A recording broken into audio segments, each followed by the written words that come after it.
Hello मेरे प्यारे दोस्तों, स्वागत है आप सभी का आपके गुरुजी के चैनल एसपीजा चैनल पे। और मेरे प्यारे दोस्तों, आज मैं आप लोगों को डॉक्टर के सिन्हा मैथ सॉल्यूशन करवा रहा हूँ, जिसमें कि आज चैप्टर 3.1 के क्वेश्चन में 15 के बी नंबर को सिखाऊंगा और समझाने का प्रयास करूंगा। और आशा है मेरे प्यारे दोस्तों आप लोग सारे पार्ट्स देखते भी होंगे, क्योंकि ये पार्ट जो है ये 20 है 20 है। इससे पहले मैंने आप लोगों के लिए 19 पार्ट तक बना दिए हैं, और इस सारे का वीडियो का लिंक आपको डिस्क्रिप्शन बॉक्स में दे दिया जाता है। आप लोग चाहे तो वहां से देख सकते हैं। चलिए मैं सबसे पहले आपको पढ़ के सिखा समझाता हूँ जो क्या कहा गया निम्नलिखित रैखिक समीकरण युग्म को हल करें तथा इन रेखाओं और y अक्ष से घिरे क्षेत्र को छायांकित करें तथा इनका क्षेत्रफल भी ज्ञात करें। हमें मेरे प्यारे दोस्तों सबसे पहले आलेखीय विधि से इनको हल करना है। चलिए मैं आपको हल करने के बारे में सिखाता हूँ, उसके बाद आगे के प्रोसेस को सिखाऊंगा। सबसे पहले इसे फर्स्ट इक्वेशन मान लेना है आप लोग को, इसको सेकंड इक्वेशन मान लेना है। उसके बाद इक्वेशन का फर्स्ट फर्स्ट मेरे प्यारे दोस्तों, एक्स बराबर क्या हो जाएगा, तो 1 और माइनस में y है, इधर आने पे प्लस y हो जाएगा। और यहाँ से मान सारणी आप सभी जानते होंगे, जो हम लोग मान सारणी बनाते हैं। और जितने भी पार्ट्स आप लोग के लिए बनाए गए हैं, सारे पार्ट्स को देखिए, सीखिए और समझने का प्रयास कीजिए। मेरे प्यारे दोस्तों, मैं जितने भी पार्ट्स आप लोग के लिए बनाता हूँ वो सारे पार्ट्स आप लोगों के लिए बनाता हूँ, जिससे आपके सारे कंसेप्ट क्लियर हो जाए और आपको समझ में आ जाए। ठीक है, यहाँ से y एक्स, ये x का मान इधर y y, अगर y का मान हम लोग ये करेंगे तो मेरे प्यारे दोस्तों x का मान 2 हो जाएगा, क्योंकि 1 + 1 2 हो जाएगा। और y का मान अगर हम 0 रखेंगे तो x का मान 1 हो जाएगा। यहाँ तक आप सभी समझ गए होंगे, कहीं से कोई दिक्कत नहीं होगा समीकरण सेकेंड को सॉल्व करने पर। सेकेंड से मेरे प्यारे दोस्तों क्या है, 2x + y = 8। ठीक है, इस 2x को इधर भेज सकते हैं मेरे प्यारे दोस्तों, y = क्या हो जाएगा, 8 - 2x। देखिए बाबू, मेरे प्यारे बच्चों को दिखाई पड़ रहा है या नहीं पड़ रहा है? पड़ रहा है। x और ये y। अब चलिए x का मान अगर मेरी प्यारे दोस्तों हम लोग 4 ले लें, या छोटा भी ले सकते हैं x का मान, चलिए 3 लेते हैं। तो x का 3 लेंगे तो 3 6, 8 में से 6 गया तो 2 हो जाएगा। अब यहाँ से x का मान मेरी प्यारे दोस्तों अगर हम लोग 3 लिए, अब इस बार अगर 4 ले लेंगे तो x का मान 4 दूना 8, 4 लेने पर ये y बराबर 0 हो जाएगा। आशा है आप सभी समझ पा रहे होंगे, सीख पा रहे होंगे। ये देखिए x बराबर मेरे पास तो 4 रखने पर तो 4 दूना 8, और 8 में से 8 गया तो 0, तो यानी y का मान 0 आ गया। x का मान 3 तो 3 दूना 6, और 8 में से 6 गया तो y बराबर 2 निकल के आ गया। आशा है आप सभी यहाँ तक बहुत ही अच्छे तरीके से सीख पा रहे होंगे, और आपको कहीं से कोई दिक्कत नहीं हो रहा होगा। मेरे प्यारे दोस्तों, मैं ये जो ग्राफ बना रहा हूँ ये अपने हाथों से बना रहा हूँ। आप लोग ग्राफ कॉपी पे इसको प्रयोग कीजिएगा तो आपको बहुत ही अच्छा बनेगा, बहुत ही अच्छे तरीके से बनेगा, और आंसर भी पूरा एग्जैक्टली राइट मिलेगा। मेरा सा आंसर थोड़ा सा इधर उधर ऊपर नीचे हो सकता है, ये आपको थोड़ा सा ध्यान में रखना होगा। ठीक है, ये वाइट है।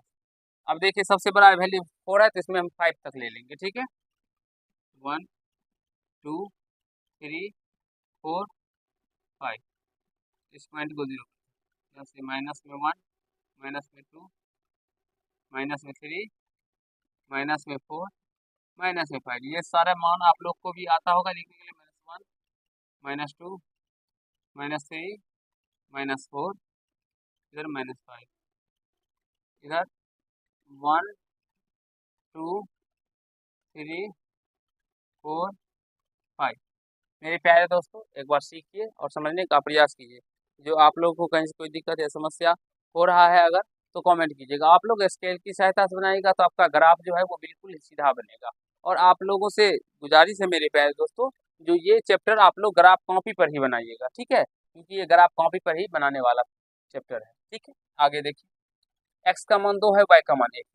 तो चलिए एक्स का मान 2 और वाई का मान 1, तो एक्स का मान 2 वाई का मान 1, तो इस पॉइंट पे आ जाएगा, और यहाँ से ये 2 और ये 1 हो जाएगा। ठीक है, उसके बाद एक्स का मान 1, वाई का मान 0, तो एक्स का मान 1, वाई का मान 0, तो मेरे पास तो इसी पॉइंट पे आ जाएगा, तो यानी एक्स का मान 1, वाई का मान 0 हो गया। ठीक है, और ये ऐसे लाइन खींचा चला जाएगा। थोड़ा सा मेरा इधर इधर हो सकता है, टेढ़ा भी हो सकता है, तो आप लोग को थोड़ा सा सही तरीके से खींचना है। ठीक है, तो ये x - y = 1 का ग्राफ। अब हम लोग सेकंड समीकरण में जाएंगे, x में 3, y में 2, x का मान 3, y का मान 2, ये इसी पॉइंट पे आ जाएगा, x का मान 3 और y का मान 2 मेरे अकॉर्डिंग, मेरे प्यारे भाइयों। अब वाई एक्स का मान 4, वाई का मान 0, तो एक्स का मान 4, वाई का मान 0, ये इधर आ जाएगा। ठीक है,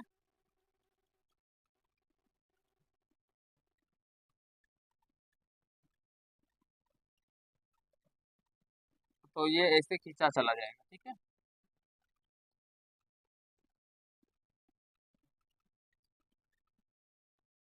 इसको हम लोग ये देखिए कट नहीं रहे, लेकिन कटेगा तो जरूर कहीं ना कहीं।